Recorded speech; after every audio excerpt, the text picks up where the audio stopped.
চলে এসেছি আরও একটা নতুন ভিডিও তোমাদের সাথে শেয়ার করবার জন্য। তো আজকে তোমাদের সাথে একটা রেসিপি শেয়ার করব, অবশ্যই মাছের রেসিপি, সেটা দেখে নিশ্চয়ই বুঝতে পেরে গেছো। তো আমরা রেগুলার মোটামুটি একঘেয়েমি মাছের ঝোল খেয়ে থাকি, তো একটু অন্যরকমভাবে বানালে কিন্তু খেতে সত্যিই ভালো লাগে আর মুখেরও টেস্টটা একটু বদলায়। তো আমি মোটামুটি 4 পিস কাতলা মাছ এখানে নিয়ে নিয়েছি, যেটাকে আমি একটু নুন দিয়ে মাখিয়ে নিলাম। এটার মধ্যে কিন্তু হলুদ যাবে না, তো নুন দিয়েই মাখিয়ে রাখলাম। আর এইদিকে দেখো গ্যাসেতে একটা জায়গাতে আমি অল্প একটু জল দিয়েছিলাম, জলটা গরম হওয়ার সাথে সাথে কিছুটা পেঁয়াজ আমি দিয়ে একটু সেদ্ধ করে নিয়েছি। তো পেঁয়াজটা সেদ্ধ হয়ে গেছে, পেঁয়াজটাকে তুলে আমি ঠান্ডা করে একটু পেস্ট বানিয়ে নেব। আর ততক্ষণে দেখো কড়াইতে একটা কড়াই বসিয়েছি গ্যাসেতে। তো গরম হওয়ার সাথে সাথে একটু তেল দিয়ে দিলাম, তেলটাও গরম হয়ে গেছে। এইবার যে মাছটা আমি নুন দিয়ে মাখিয়ে রেখেছিলাম, তো সেই মাছটাই দেখো একটা একটা করে আমি তেলের মধ্যে সাবধানে দিয়ে দিলাম। এবারে মাছটাকে কিন্তু আমি একটু সময় নিয়ে ভাজবো, খুব বেশি কড়া করে ভাজবো না। তো মাছটাকে দেখো উল্টে পাল্টে দিয়ে দিচ্ছি এখানে। তো মাছটা প্রায় ভাজা হয়ে গেছে বলা যেতে পারে। এইবারে আমি কিন্তু একটা একটা করে মাছ আমি তুলে নেব। তো দেখো মাছগুলো আমি তুলে নিচ্ছি। এরপরে এই তেলের মধ্যেই আমি ফোড়নে দিচ্ছি, প্রথমেই সাজিরে দিয়ে দিলাম, তারপরে দিয়ে দিচ্ছি এখানে দুটো এলাচ একটু থেতো করে নিয়েছি, এখানে দিয়ে দিচ্ছি লবঙ্গ, সাথে গোলমরিচ দিয়ে দিলাম, আর এখানে দিয়ে দিলাম দারচিনি, আর সাথে দিয়ে দেবো একটা শুকনো লঙ্কা, যেটাকে আমি হাফ করে কেটে নিলাম, আর সাথে কিন্তু একটা তেজপাতাও আমি দিয়ে দিলাম, আর এখানে দিয়ে দিচ্ছি একটু চিনি। তো ব্যাস এটাকে আমি মানে 30 সেকেন্ড মতো একটু ভেজে নিচ্ছি তেলের মধ্যে।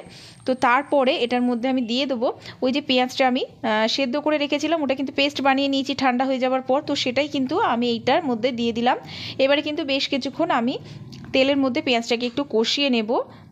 তো গ্যাসটা কিন্তু আমার মিডিয়াম ফ্লেমে আছে। তো বেশ কিছুক্ষণ দেখো তেলের মধ্যে পেঁয়াজটাকে আমি কষিয়ে নিয়েছি।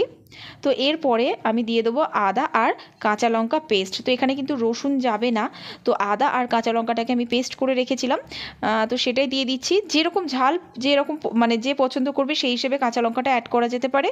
তো এখানে দেওয়ার পরেও আরও 1 থেকে 2 মিনিট মতো এইভাবে আমি মিডিয়াম ফ্লেমে নাড়াচাড়া করেছি। তো এরপরে আমি এর মধ্যে দিয়ে দিচ্ছি পোস্ত, কাজু আর চারমগজ বাটা, একটু ভিজিয়ে রেখেছিলাম জলেতে, তারপর সেটাকে কিন্তু আমি একটু পেস্ট বানিয়ে নিয়েছি।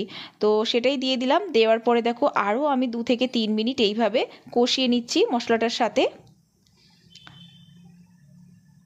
তো এইভাবে দেখো বেশ কিছুক্ষণ কষিয়ে নেবার পরে এর মধ্যে দিয়ে দিচ্ছি অল্প একটু ফ্যাটানো টক দই। তো এটা দেওয়ার পরও কিন্তু আমি এটা দেওয়ার সময় কিন্তু আমি গ্যাসটা স্লো করে দিয়েছিলাম। দেওয়ার পর দেখো ভালো করে আমি মিশিয়ে নিচ্ছি। তো মিশিয়ে নেবার পরে গ্যাসটা একটু আমি মিডিয়ামে দিয়ে দিলাম। দেওয়ার পরে এর মধ্যে একটু মশলা অ্যাড করব, যার মধ্যে প্রথমেই দেখো ধনে গুঁড়ো দিয়ে দিলাম, আর দিয়ে দেবো সামান্য একটু জিরে গুঁড়ো, আর সাথে একটু গরম মশলা গুঁড়ো। ব্যাস, আর কোনো মশলা কিন্তু এটার মধ্যে যাবে না।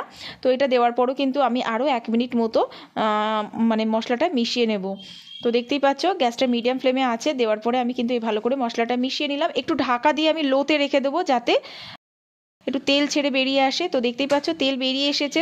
তো এটুকু আমি আরেকটু নেড়ে নিলাম, মানে নাড়াচাড়া করে নিলাম। এরপরে আমি এর মধ্যে দিয়ে দেবো পরিমাণ মতো জল। তো জলটা অ্যাড করার পর কিন্তু আমি ভালো করে একটু মিশিয়ে নিলাম। এরপরে আমি স্বাদ মতো নুনটাও এর মধ্যে অ্যাড করে দিচ্ছি, আর এর মধ্যে আমি দিয়ে দিচ্ছি একটু জায়ফলের গুঁড়ো, সামান্য একটু দিয়েছি, খুব বেশি না। দেওয়ার পরে কিন্তু এটাকে ভালো করে মিশিয়ে এবার আমি যে ভেজে রেখেছিলাম মাছগুলো, কাতলা মাছগুলো, সেগুলোই কিন্তু আমি দিয়ে একটু উল্টে পাল্টে দিয়ে ঢাকা চাপা দিয়ে রেখে দিলাম, যাতে একটু মাছটা ফোটে, মানে গ্রেভির মধ্যে একটু ফোটে। তো গ্রেভিটা বেশ কিছুক্ষণ ফুটেছে। এরপরে কিন্তু আমি ঢাকনা খুলে মাছটা একটু উল্টে দিচ্ছি। দেওয়ার পরে আবারও কিন্তু আমি এটাকে ঢাকা দিয়ে রেখে দেবো। তো তার আগে দেখো এর মধ্যে কিশমিশ দিয়ে দিলাম, দিয়ে দিচ্ছি একটু কাঁচা লঙ্কা আর একটু কেওড়া ওয়াটার, মানে কেওড়া জল। তো সেটা দেওয়ার পরে একটু দেখো মিশিয়ে নিচ্ছি। নেওয়ার পরে কিন্তু আমি ঢাকা দিয়ে বেশ কিছুক্ষণ রেখে দেবো, মোটামুটি 2 থেকে 3 মিনিট এইভাবে ঢাকা দিয়ে লোতে রেখেছিলাম। তো দেখতেই পাচ্ছ হয়ে গেছে। খেতে সত্যি ভালো লাগে, অবশ্যই একবার ট্রাই করো। আর রেসিপিটা কেমন লাগলো জানাতে ভুলো না। তো ভালো থেকো, আবারও দেখা হবে নতুন কোনো ভিডিওর সাথে। টাটা।